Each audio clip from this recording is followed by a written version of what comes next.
na bumabalansi dito sa Dark Continent. Kaya nananatiling bata ang itsura niya. Ano kaya ang magiging itsura niya pag nawala sa kanya ang mga kapangyarihang yun? Ang isang yon, sino ang taong yon? Napakapamilyar ng itsura niya. At ang isang yon, kilala ko ang taong yon. Bata pa siya nung magkasama sila ni Isaac Netero at nilabanan nila ako. At ngayong tumanda na siya, nakakainis na nakakatawa pa rin talaga ang itsura niya.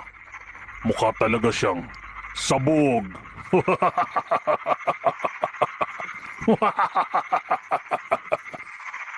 Oo nga pala. Bakit parang wala yata dito ang dalawang yun? Maha at Netero.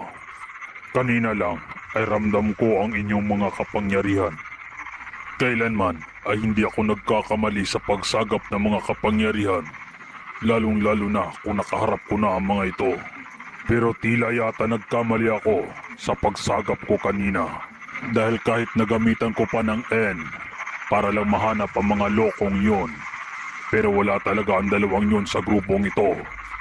Ibig sabihin, kung magawa ko rin kolektahin at kumpletuhin ang mga espesyal na yaman na nagmula sa iba't ibang bahagi ng lugar ng Dark Continent, ay mananatiling ganito ang aking katawan at hindi natatanda kailanman.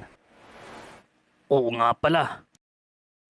Masyadong nakatuon ang pansin ko sa kanya. Nakalimutan ko na si Hisoka. Naloko na. Hisoka! Wala nang aurang natira sa kanya.